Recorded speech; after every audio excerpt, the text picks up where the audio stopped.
எல்லாத்துக்கும் வணக்கம். கழுகு நம்ம எல்லாத்துக்குமே தெரியும். கழுகை பற்றின ஒரு சின்ன ஸ்டோரி மாதிரி சொல்ல நினச்சிருக்கேன். எப்படின்னா, கழுகோட ஆயுள் காலம் 70 வருஷம். ஆனால் அது 40 வருஷம் வரைக்கும் பயங்கர கெத்தாகவே இருக்கும். பயங்கர கெத்தாக தான் இருக்கும் எப்பயுமே. கழுகை பார்த்தாலே உங்களுக்கு தெரியும். ஆனால் அந்த 40வது வயசு தொட்டோன்மே அதுக்கு பல சோதனைகள் வரும். அதுதான் என்னன்னு பார்க்க போகிறோம். கழுகோட வாய்ப்பகுதி, அதை வச்சு தானே அது சாப்பிடுது. எந்த ஒரு உயிரினத்தையுமே கொன்று சாப்பிடுறது அது மூலியமாக தானே. அது என்ன ஆகும்னா, நம்ம நகம் வளர்கிற மாதிரி அது ரொம்ப அதிகமாக வளைஞ்சிருமா. வளைஞ்சிருச்சுன்னா அது வளைஞ்சதுனால அதனால் சாப்பிட முடியாது. அது அப்படி ஆயிரும். ரெண்டாவது, அதோட ரெக்கை, அதை ரெக்கையை வச்சு தான் பயங்கர கெத்தாக பறக்கும். எவ்வளோ தூரத்தில் இருந்தாலும் அதுக்கு சாப்பிட, அது கண்ணுக்கு தெரிஞ்சிருமா. அவ்வளோ ஷார்ப்பான கண் அதுக்கு. அப்போ வேட்டையாட முடியாது, சாப்பிட முடியாது, பறக்க முடியாது. அப்புறம் அது எப்படி வாழும்? அதோட நகம், கால் விரல்களில் நகம் இருக்குல்ல, அதுவுமே மனிதர்கள் மாதிரி வளர்ந்து அது வளைஞ்சுக்கிறோம். அதுவும் ஒன்றும் செய்ய முடியாது. அப்போ அதிலிருந்து மேடேறி எப்படி அது 70 வருஷம் வரைக்கும் வாழுது, 70 வயசு வரைக்கும், அதுக்கப்புறம் 30 வயசு எப்படி வாழுது, அதான் பார்க்க போகிறோம். நம்ம நினைக்கிறோம் மனிதர்களுக்கு தான் இவ்வளோ சோதனை வருது அப்படின்னு சொல்லி. மிருகங்களுக்கும் பறவைகளுக்கும் எல்லா உயிரினங்களுக்கும் ஒரு சோதனை காலம் வரத்தான் செய்யுது. அதே போல் கழுகுக்கும் ரொம்ப சோதனை காலம். அது என்ன பண்ணுமா, இயற்கையிலே கடவுள் பாருங்க, எல்லா பிரச்சனைக்கும் பின்னாடி ஒரு சொல்யூஷனும் அவரே கொடுக்குறாரு.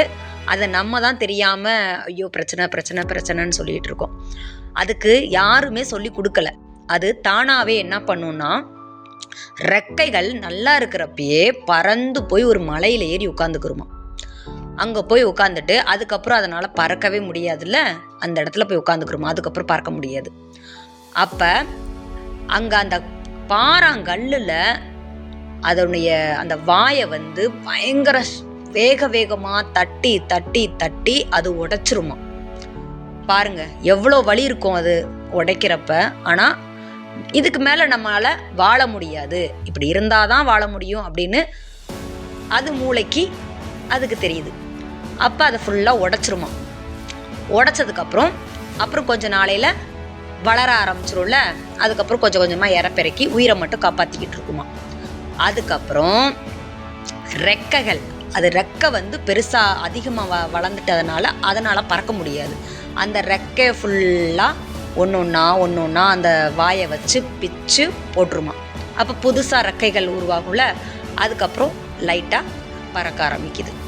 அந்த கால் நெகத்தை பாறாங்கல்லில் உரசி அதை உடைச்சிருது. இது மூணுமே செய்கிறதுக்கு அதுக்கு எவ்வளோ வலிக்கும், எவ்வளோ மனதைரியம் தேவைப்படுது. அதுக்கப்புறம் திரும்பவும் அதே கெத்தோட 30 வருடம் திரும்ப வாழுது. அதே போல தாங்க நம்ம மனிதர்களும். நமக்கு வர்ற சோதனைகளை நம்ம தாங்கிட்டு அதிலிருந்து எப்படி தப்பிக்கிறது அப்படின்னு நம்ம யோசிச்சோன்னா கண்டிப்பாக ஏதாவது ஒரு வழி பிறக்கும். அதுக்கப்புறம் நம்மளும் கெத்தாக வாழலாம். இந்த ஸ்டோரி உங்களுக்கு பிடிச்சிருந்தா லைக் பண்ணுங்கள், ஷேர் பண்ணுங்கள், சப்ஸ்கிரைப் பண்ணுங்கள். Thank you so much. பாய். அடுத்த வீடியோவில் சந்திப்போம்.